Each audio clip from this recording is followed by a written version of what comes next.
12 coisas que ninguém te conta antes de assumir a direção de uma escola. Tudo o que você achava que sabia sobre o cargo não era bem assim. Você pode estar na carreira de docente há muito tempo e acreditar que conhece o trabalho desenvolvido pelo seu colega diretor, que está lá todos os dias ao seu lado. Possivelmente já leu materiais a respeito, teve referências dele na faculdade, conhece as atribuições listadas nos editais de concurso público, mas a bagagem da faculdade é teórica e ela é muito distante da realidade que se vivencia na prática, diz Lúcia. Ser diretora também me deu um outro olhar sobre este cargo. Como professora, já critiquei diretores muitas vezes. Se um dia eu voltar para a sala de aula, os diretores terão meu total apoio e respeito. Nem tudo é tão simples quanto os funcionários da escola pensam, equilibra Patrícia. Lúcia nunca imaginou que sua rotina seria o que ela é hoje. Achava que ia cumprir o expediente, ter a melhor sala e dar ordens. A verdade é que eu tenho uma mesa que nem consigo sentar pelo tanto de tarefas que demandam de mim. Dificilmente você ficará dentro de sua carga horária na escola todos os dias. Depois que assumi o cargo, nunca mais consegui fazer horários de almoço e café direito, diz Patrícia. Por mais que haja planejamento para a semana ou dia, os imprevistos acontecem com frequência, com alunos, responsáveis, professores, patrimônio, convocações externas. Cada dia é diferente do outro. Para quem gosta de emoção, é um prato cheio, diz Priscila. As demandas têm prazo de entrega e, para dar conta de tudo, há um risco de desequilíbrio entre o trabalho e a vida pessoal. Tenho que me policiar sobre as horas de trabalho. Sempre tendemos a acreditar que só vai funcionar se o diretor estiver presente, mas a escola precisa ter uma rotina que funcione sem ele, pondera Lúcia. Além disso, as diretoras destacam que o tempo de formação continuada, que precisaria ser feito dentro da escola, acaba ficando para horários livres fora da instituição. A responsabilidade sobre o patrimônio escolar é sua, e vão te chamar tarde da noite nos finais de semana se acontecer alguma coisa. Alguém invadiu a escola, o ar-condicionado quebrou, a porta da sala precisa ser trocada, o muro caiu. Do dia para a noite precisei entender de financeiro, arquitetura e engenharia, relembra Lúcia. Quando assumi, não sabia que tinha que entender sobre essa parte de estrutura e era coisas que eu nem sabia fazer, fala Lúcia, que assumiu a primeira gestão em 94, há 24 anos. Nessas horas você quer chamar o síndico, só que o síndico é você, compara Priscila. A questão do patrimônio só me chocou quando fui chamada às 23 horas para checar o muro da escola que tinha caído e tive que ir na delegacia fazer o boletim de ocorrência, relembra. A prestação de contas exige muita responsabilidade e é complexa e cada verba funciona de um jeito diferente. Nem nos cursos de pedagogia, nem nas licenciaturas é comum ensinar sobre o controle financeiro de uma escola, muito menos com a detalhação necessária para assumir essas demandas. Cada verba tem uma regra específica, tem uma forma de aplicar e a prestação de contas é algo muito sério porque envolve o Tribunal de Contas. E nada de errado pode passar, diz Priscila. Existem muitos manuais para auxiliar nesse trabalho, mas é preciso muito leitura antes de lidar com estes gastos. A Associação de Pais e Mestres auxilia no gerenciamento dos recursos financeiros, mas nem sempre os integrantes conhecem esses manuais, então precisamos apresentar as regras, explica. A demanda exige não só conhecimentos administrativos, mas também de informática.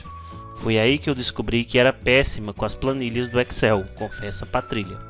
Às vezes a secretária nos envia uma planilha protegida e para mexer nela só perguntando, pesquisando e testando. A relação com a equipe muda muito, você deixa de participar de conversas e passa a ficar sabendo da notícia por terceiros. No início parece que nada vai mudar na relação com seus colegas de trabalho, afinal vocês deram aula tanto tempo juntos, compartilharam tantas dores e alegrias da profissão naquela escola, não é mesmo? A mudança de relação é o primeiro choque que um diretor novo toma, diz Priscila. Nos 7 anos em que foi coordenadora, ela conseguiu manter uma relação mais próxima e amistosa com a equipe, em que os professores contavam mais com ela. Já na direção, isso mudou completamente. Por mais interessante que seja, e por mais experiências que tenha para compartilhar, você sempre será a diretora, afirma. A equipe passa a ter como chefe a relação mais horizontal, em que as pessoas chegam para te contar as coisas deixa de acontecer, e você fica só sabendo por alguma conversa de corredor, relata Lúcia. A diretora experiente acredita que esse distanciamento ocorre porque o gestor deixa de ser visto como um colega de trabalho e passa a ser visto como uma autoridade que dá ordens e aplica cobranças. Para Patrícia, a mudança de visão sobre os problemas da escola também colabora para esse distanciamento. Querendo ou não, você passa a rever os conceitos e opiniões que tinha em sala de aula e, às vezes, a equipe te cobra algumas posições. O famoso agora você é diretora. Você fala isso. Mas como gestora, você deixa de olhar para as necessidades e passa a olhar para o coletivo, explica Patrícia. As relações com os pais e alunos também não serão mais as mesmas. Quando Lúcia estava em sala de aula, seus alunos estavam entre o 6º e o 9º ano. As conversas e a forma de lidar com as turmas eram compatíveis com a faixa etária dos alunos. Ao mudar de função, passou a ser responsável por uma escola que tinha educação infantil a educação de jovens e adultos. O universo se amplia muito, são idades e necessidades muito diferentes para cada etapa, aponta. Além da quantidade, assim como acontece com os professores, a relação com os alunos e responsáveis também muda. No início há um distanciamento, eles te olham com medo. Ao ganhar gradativamente a confiança deles, isso muda, revela Patrícia. Em relação ao atendimento dado aos pais, ela se surpreendeu com o respeito que o cargo de diretor impõe a muita gente. Quando você fala que é o diretor, a pessoa te trata como mais educação, chama de senhora. Eu deixei de ser Patrícia para ser a dona Patrícia. E isso também impacta no imaginário das pessoas. Certa vez uma mãe estava procurando a diretora e me perguntou onde poderia encontrá-la. Quando disse que era eu, ela me olhou um pouco incrédula. Eu estava de legging e tênis. Talvez ela pensasse que as diretoras não deveriam vestir assim, mesmo havendo um evento esportivo na escola, lembra. Ser diretor não é só administrar. Existem demandas pedagógicas atreladas ao cargo que vão exigir sua participação. Eu sempre vi o diretor muito longe dessa questão pedagógica. Achei que ela ficasse muito mais no burocrático e administrativo, relembra Patrícia. Com essas demandas, tomam bastante tempo. Alguns diretores acabam engolidos pela rotina e não conseguem acompanhar o pedagógico. Mas cabe a ele ser parceiro do coordenador na gestão da aprendizagem dos alunos, acompanhar a qualidade do ensino e criar oportunidades de capacitação da equipe. A surpresa dessa demanda é muitas vezes para a equipe, mas agora o diretor vai acompanhar isso também. Causava um mal-estar entre eles porque muitos o veem como um fiscalizador, que está ali para cobrar o resultado e não para construir esse percurso junto com eles, considera a diretora Priscila. Para Lúcia, que tem formação em letras, cuidado pedagógico foi também um desafio. Como não sou pedagoga, precisei correr muito atrás de informações, leituras e formações para estar inteirada ao lado dos pedagogos da escola e dos professores, conta a diretora Manauara. A comunidade externa também precisa de sua atenção, e não vai ser pouca coisa. A aprendizagem dos estudantes é o objetivo primordial da escola, e o que está fora dela não diz respeito à gestão escolar, certo? Até poderia ser se o entorno não influenciasse essa relação, ou se a escola não fizesse parte também desta comunidade. Às vezes dá mais trabalho educar o entorno do que os estudantes, afirma Priscila. Em sua escola, a vizinhança joga lixo na calçada do prédio, incluindo o portão de entrada. Temos um trabalho de conscientização. Sabemos que é um problema macro, que atinge toda a cidade. Mas na porta da escola, isso nos atinge. Jamais imaginei que teria que lidar com essa demanda. As diferentes relações estabelecidas com o entorno da escola também podem causar um choque. Na primeira escola que Lúcia trabalhou, em Manaus, a instituição era fechada para a comunidade. Na seguinte, o portão estava sempre aberto aos vizinhos e a relação era de muita troca. Tive que me adequar e aprender a conviver e ressignificar também. Vi aquele modelo como participação era o ideal. Os desafios da remuneração, demandas cotidianas, apoio ao externo e formação são tão grandes quanto as do professor. O número de demandas que um diretor assume ao tomar posse é grande, nem sempre existe apoio ou formação, interna e externa. Para lidar com os problemas, situações e pessoas, além das tarefas diárias, a posição exige um constante planejamento. Para Priscila, um dos principais gargalos é a preparação para assumir o cargo. Se pensa muito pouco na profissão do diretor. Nós temos formação clara para lidar com as atribuições do cargo. Outro ponto é a questão salarial. Não é tão bom quanto imaginava.